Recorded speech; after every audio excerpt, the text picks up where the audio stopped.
A normal anion gap acidosis is most likely due to renal tubular acidosis.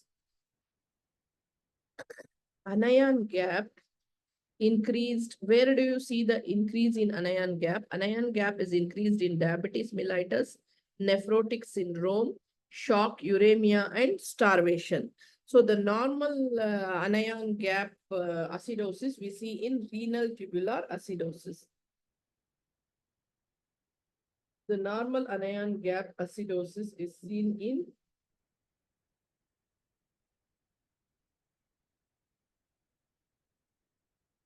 anion gap is increased in diabetes mellitus, nephrotic syndrome, shock, uremia, and starvation. Normal anion gap due to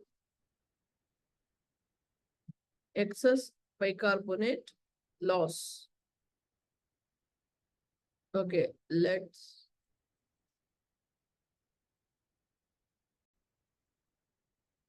The causes for normal anion gap acidosis. First, what is normal anion gap? Normal anion gap acidosis occurs because of the last bicarbonate is replaced by chlorine. Cause for this is listed in table 22.10. Anion gap is defined as sodium minus chloride plus bicarbonate. Whenever, though there is loss in the bicarbonate, if it is replaced by chloride, then you don't see any anion gap. So it's normal anion gap acidosis.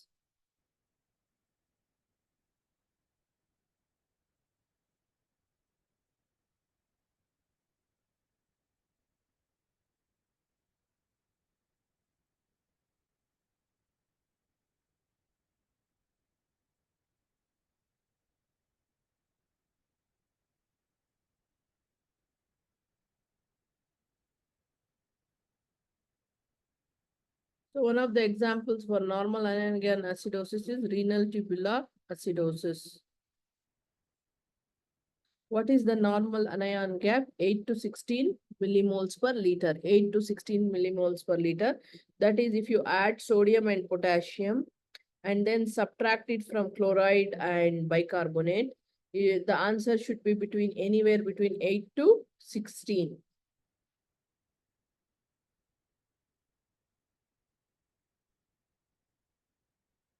And one more clue here, anion gap raised usually decreased chloride.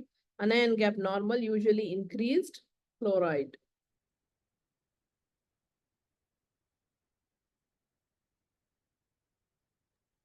Okay.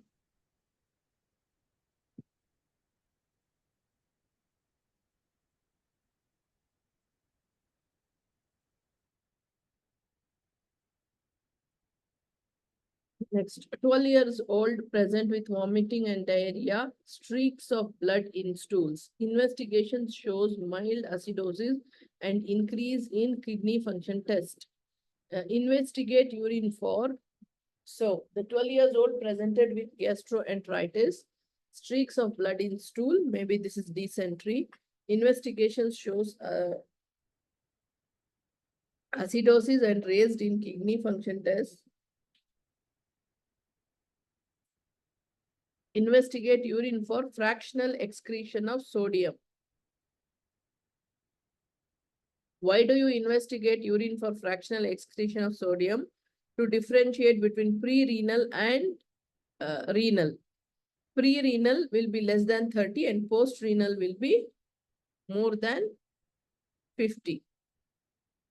So why do we investigate to know the cause?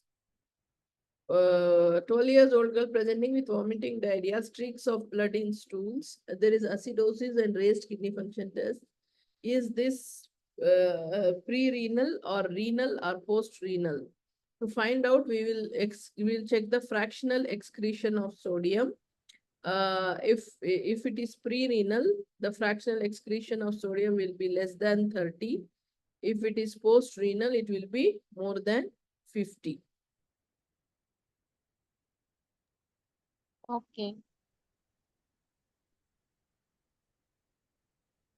So 12 years old girl, you should know here, it is the GE picture with mild acidosis and increased renal function tests. We'll investigate fractional excretion of sodium to differentiate between pre-renal and renal cause.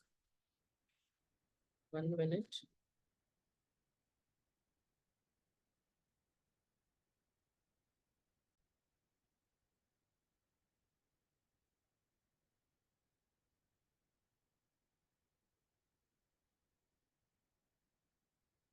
Okay.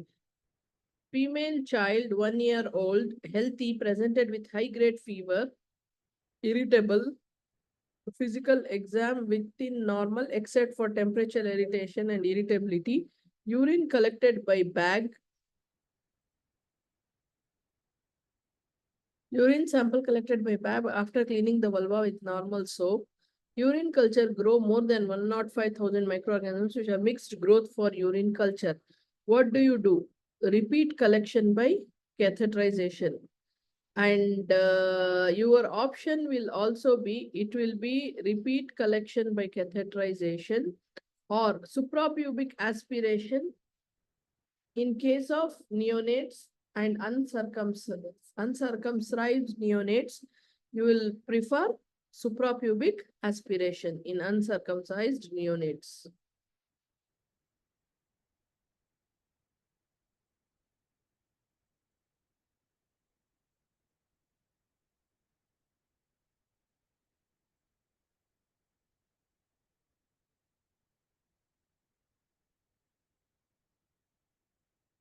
This question,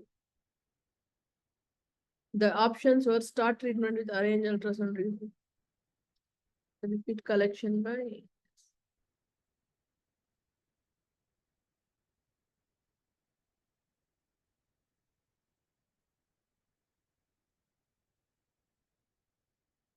a case of hemolytic uremic syndrome, very low hemoglobin, increased.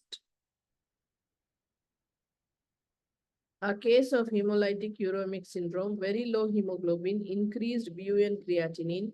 HUS treatment usually dialysis, but HB below 7 transfer first, then dialysis. So answer will be transfer RBCs as he mentioned that very low HB.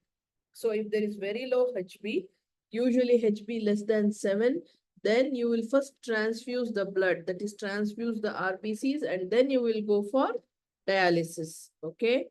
So usually HUS treatment will be dialysis if there is renal failure. Increased BUN creatinine indicate that there is renal failure, and HUS is usually treated by dialysis. But if hemoglobin below 7, then we'll transfer first, then dialysis. So answer will be transfer RBCs because it is mentioned very low. So the other options for this question is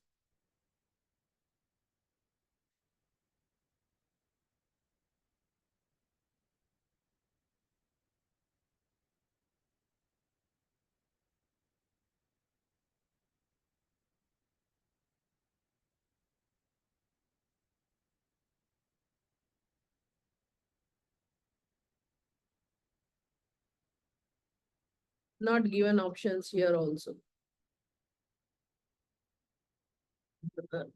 Patient, or next question, patient with nephritic syndrome developed respiratory distress due to induction of albumin.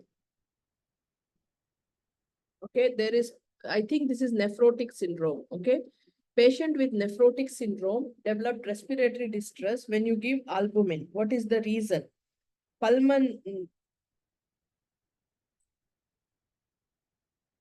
Due to induction of albumin. He is writing pulmonary edema due to fluid shift. But what happens when you give albumin? When you give albumin, the fluid should shift into intravascular. The fluid should shift into intravascular. Then why he's telling pulmonary edema due to fluid shift?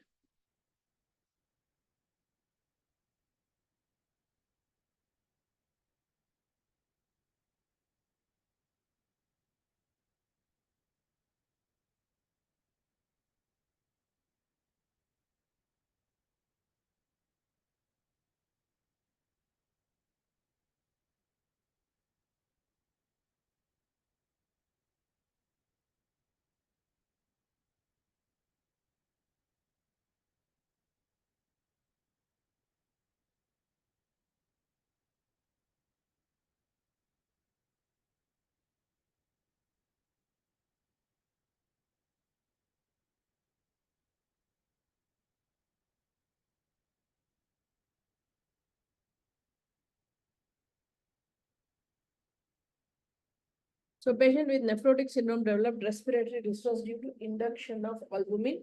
We can say that if there is fast shifting of extravascular fluid into the intravascular, there can be distress. So it will be due to increased oncotic pressure in the 12 years old nephrotic syndrome, proteinuria +3, biopsy, then steroid. 12 years old, he has nephrotic syndrome, proteinuria +3. So then you will prefer biopsy and then steroid. Why? Atypical, normal age. Yeah, atypical. What is the normal age for nephrotic syndrome? 2 to 10, right? Yes. So this is atypical. Usually whenever there is atypical nephrotic syndrome, we prefer to do biopsy and then start with steroids to come to know the diagnosis.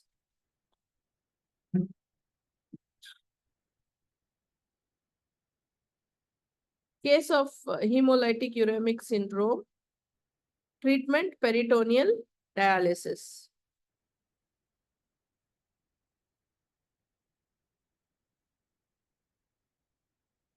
Now, nephrotic syndrome, in nephrotic syndrome, hypertension plus edema plus oliguria. What is the treatment for hypertension? Sorry, this is nephritic syndrome. Hypertension, edema, and oliguria. What is the treatment of hypertension? Diuretics plus calcium channel blockers. You have to remember that no ACE inhibitors or capotin as or nephrotoxic and no proteinuria and decrease glomerular filtration rate. So any nephritic syndrome presenting with hypertension, edema, and oliguria, the treatment for hypertension will be diuretics and calcium channel blockers. Diuretics, because diuretics will reduce the excessive water content in your body, and calcium channel blockers. But you should be careful. You should never choose no ACE inhibitors. Maybe this is captopril. I don't know what is capotin he is telling here. Maybe it is captopril. They are nephrotoxic. Why there is no ACE inhibitor should be used? Because they are nephrotoxic and they decrease the GFR, glomerular filtration rate. Again, very important, nephritic syndrome. How do you treat hypertension? You have to give diuretics and calcium channel blockers, no ACE inhibitors, because they are nephrotoxic and they decrease the GFR.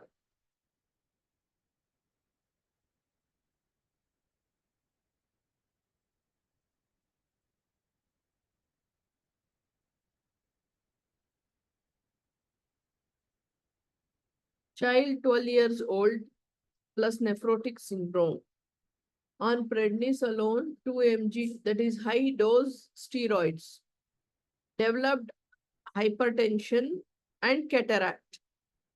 What will you do? Again, this hypertension and cataract both might be from the steroid. So we will reduce the dose of steroid. So if we have to reduce the dose of steroid, we have to add cyclophosphamide. Cataract is a complication of steroid. So how the question will come here is, if you go to another file, you'll get to know about the question.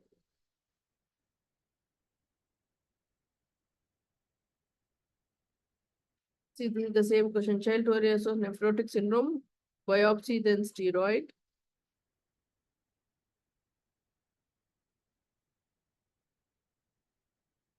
Nephritic syndrome, hypertension. How do you treat? Diuretics plus calcium channel blockers.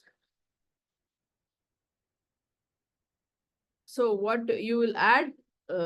Cyclophosphamide. And along with cyclophosphamide, there will be steroid, but I think that you will reduce the dose of steroid.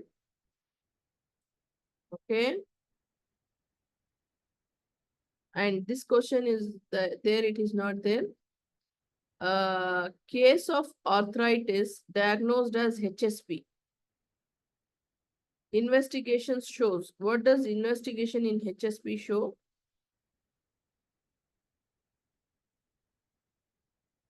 Increased IgA and normal C3. We have to, I think yesterday we checked increased IgA and normal C3.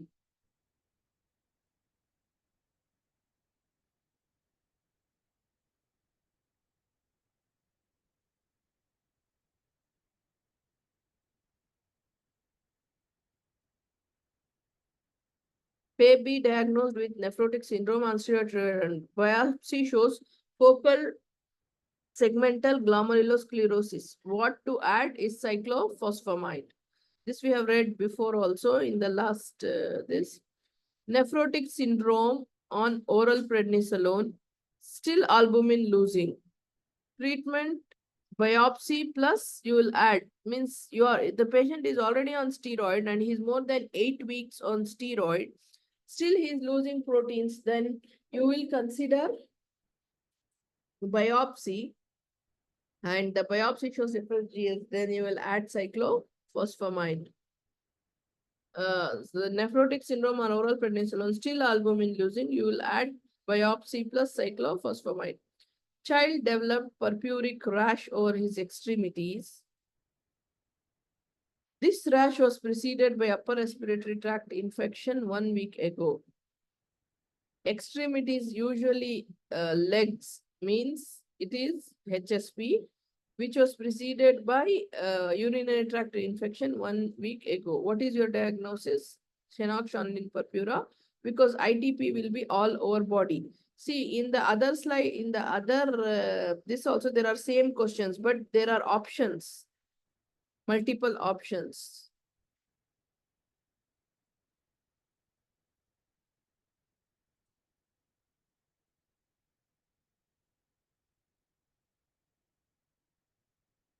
Here, child developed purpuric rash over his extremities. This rash was preceded by upper respiratory tract infection 1 week ago. What is your diagnosis? Options were ITP and Henoch-Schwann purpura. So ITP, the rash is all over body, not just extremities. So your answer will be Henoch-Schwann purpura. Hemolytic uremic syndrome, not to give antibiotics. Best treatment is dialysis. Now, child 3 years old and he's uncircumcised, dark urine, fever, abdominal pain. So fever and abdominal pain and dark urine means there can be some blood in urine. But the point here is he's uncircumcised. So how do you collect the sample? Suprapubic aspiration. Suprapubic aspiration. 12 years old, facial swelling, reduced activity, scrotal edema, pitting edema in lower limbs, systolic murmur in the left sternal border. 12 years, BP 95 by 55. 12 years, what will be the normal BP? 90 plus 2 into 12 is 24. Will be 114, but here 95 by 55 means this BP is normal. Heart rate 100, ALT. You should know what is the normal ALT. 55. Triglycerides raised, albumin 2.5. CBC normal, diagnosis is nephrotic syndrome. Why? Because here the BP is normal. Usually in nephrotic syndrome, BP will be normal and there will be raised triglycerides and low albumin. But we should know what is the normal value of ALT and also what is the normal value of albumin.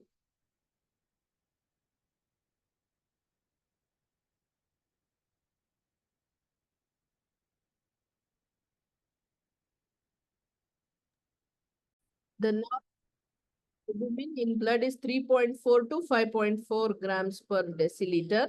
But here in our question, it is 2.5 means definitely it is low. Okay, then what is we have to check normal value of ALT.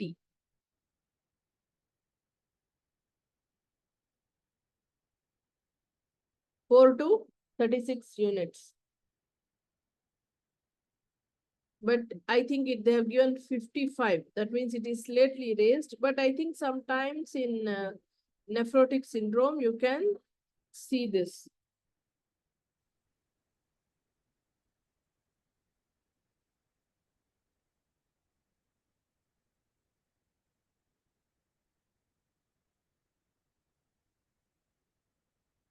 ALT can be 11 up to 5 to 40, but slightly raised, not a significant raise.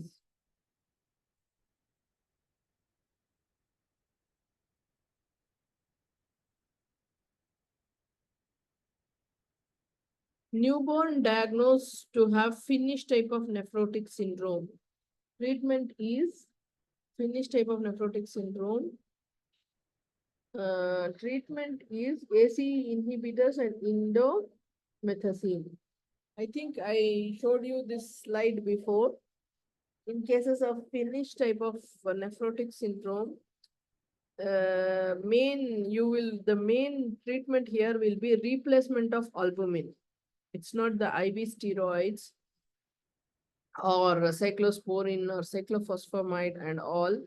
In cases of congenital nephrotic syndrome, which will be severe, you will have repeated albumin infusions, and also to control the blood pressure and other things, you will use ACE inhibitors and indomethacin. And also the other option is the bilateral nephrectomy and dialysis. So if mentioned nephrectomy and dialysis, choose it.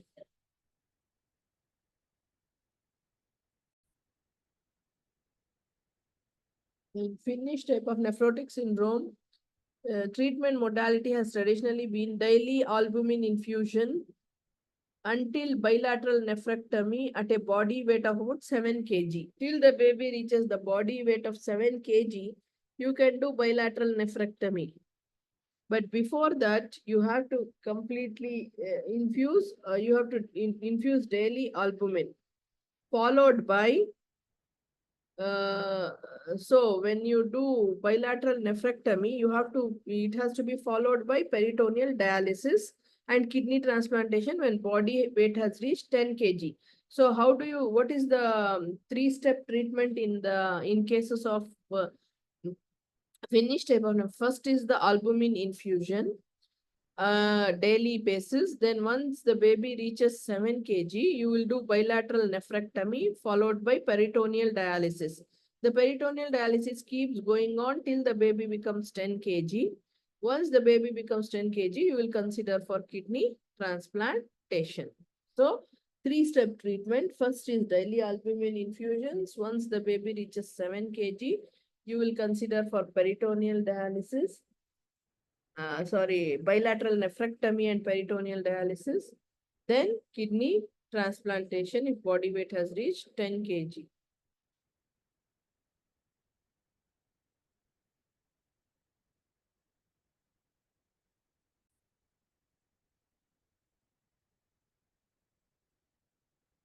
Hemolytic uremic syndrome.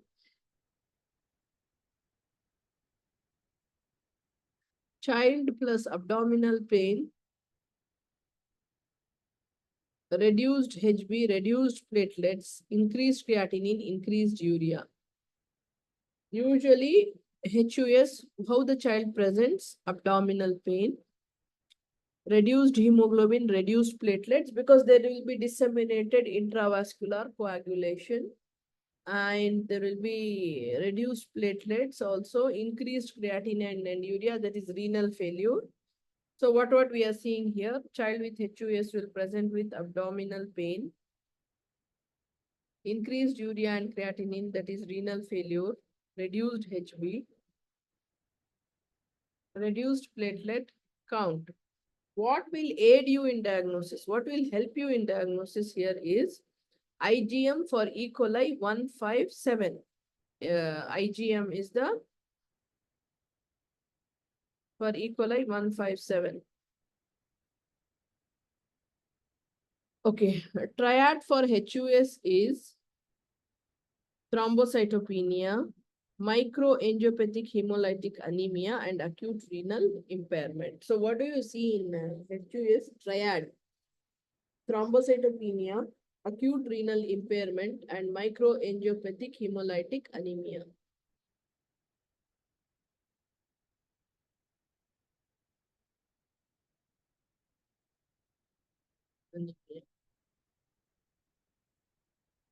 Child presenting to ER with hematuria.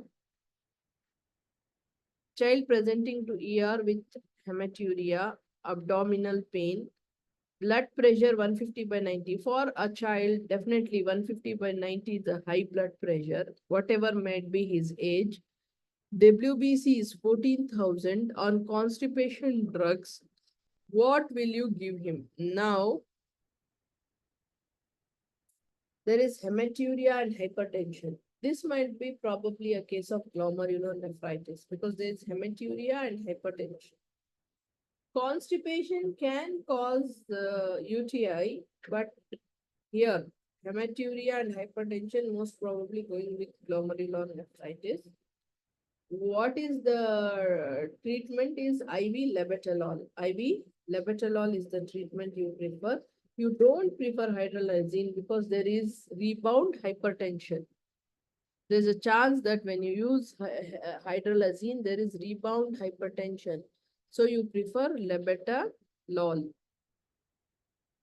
Now, 2 months old proteinuria, that to 4 cross. You see 4 cross. Definitely, this is congenital nephrotic syndrome. Treatment is bilateral nephrectomy with dialysis.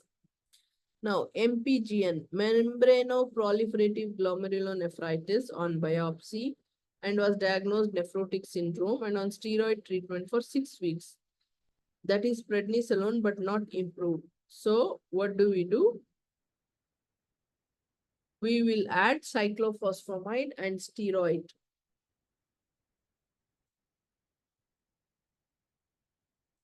What do you mean by pulse here? Pulse steroid therapy. What do you mean by pulse steroid therapy? It's for relieving exacerbation, and methylpred is used for 3 days. This is called pulse therapy. Again, please. Methylprednisolone is given for exacerbation whenever there is a the response is not occurring. Then 3 days of methylprednisolone is given. This is called IV. as pulse therapy. Yes, IV. When there is no good adequate response, 3 days of IV methylprednisolone is given. This is called pulse therapy. So along with cyclophosphamide, they can try steroid pulse therapy in patients who are not responding to steroids. Already 6 weeks of steroid is given, but not improved. So case of nephrotic syndrome on prednisolone, biopsy revealed MPGN. What type of treatment? Again, you will do cyclophosphamide plus steroids. Okay, let's read the explanation here. Cyclophosphamide therapy is generally recommended for rapidly progressive kidney failure. This MPGN, membranoproliferative glomerulonephritis, is rapidly progressive, and also it is known as crescentic glomerulonephritis. The glomerulus will be appearing to you like a crescent. So it is also known as crescentic glomerulonephritis in conjunction with. So for these cases, in conjunction with intravenous steroids, that is MPGN, we will give IV steroids plus cyclophosphamide.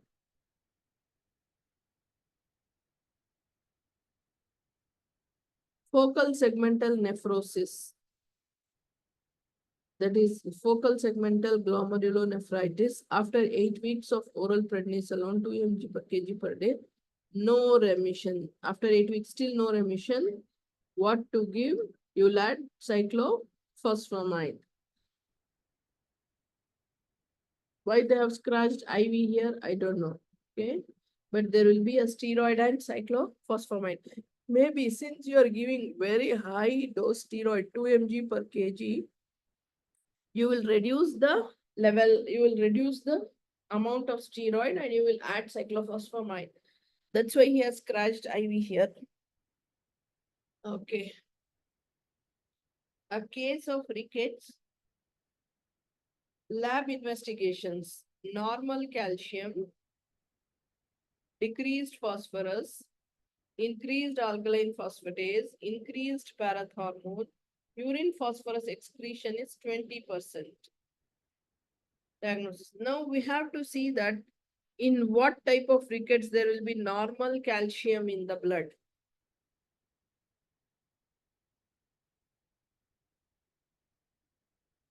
Usually it is nutritional rickets.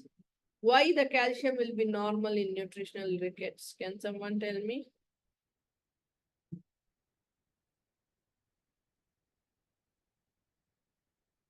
Because of the action of the parathormone.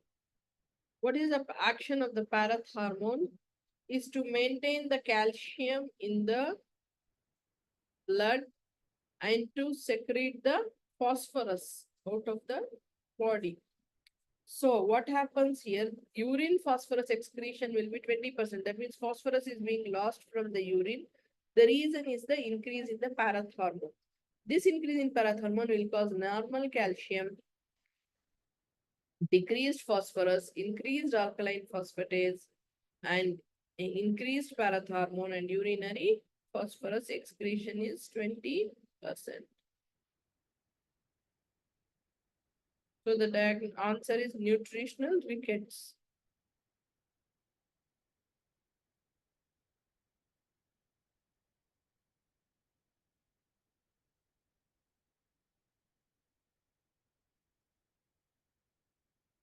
Two years old child, dark urine, 2 days fever, flank pain, BP 125/85, temperature 39, urine WBC is more than 10, RBC is more than 10, protein 2 plus. See, there are so many points which are favoring here acute glomerulonephritis. One is the dark urine, that means hematuria. Dark urine here means hematuria. Flank pain can be there. Now the blood pressure is raised, and is it significant or not? Higher limit for blood pressure for a 2 years old is 94. This is the higher limit of systolic blood pressure. But here it is the 125. That means significantly raised blood pressure, hematuria, and urine WBC is more than 10, RBC is more than 10, proteinuria plus 2. All these go in favor of acute glomerulonephritis. Temperature is 39, but it is not a very important point here. If temperature signifies infection. Which indicates renal failure is acute, not chronic.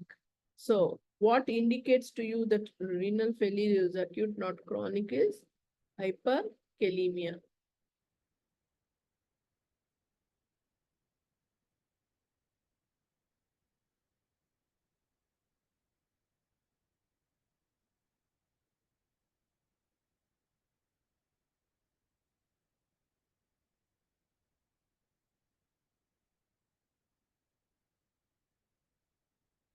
Okay, there is a note here.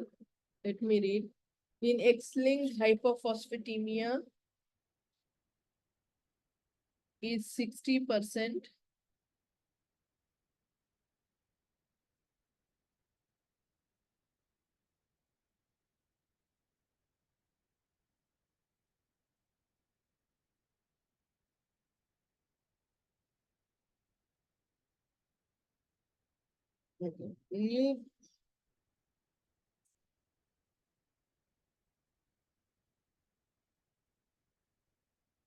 Newborn with difficult labor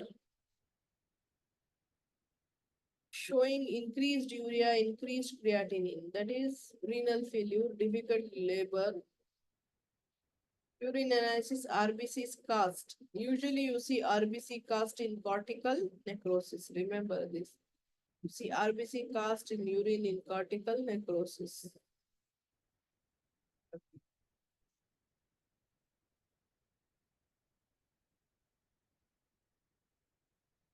So newborn with difficult labor showing signs of renal failure, RBCs, there is cast in the diagnosis will be cortical necrosis, ischemia.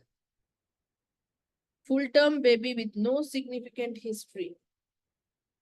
Came with gross hematuria, unilateral flank pain, heart rate 110, WBC 7,000, creatinine 2, abnormal urea. This is renal vein thrombosis.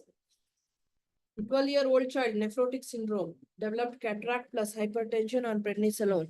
What will be your therapy? Will be cyclophosphamide. Most common cause of gross hematuria is writing UTI, but I'm not sure. Most common cause of chronic glomerular disease is IgA nephropathy.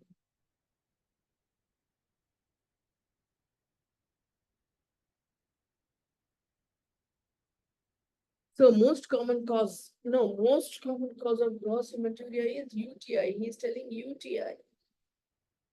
And most common cause of chronic glomerular disease is chronic IgA nephropathy. So chronic glomerular disease is chronic IgA nephropathy. Acute cause is acute UTI. Child with diarrhea then have this behavior. Child with diarrhea, then dehydration, flank mass, hematuria, renal vein thrombosis.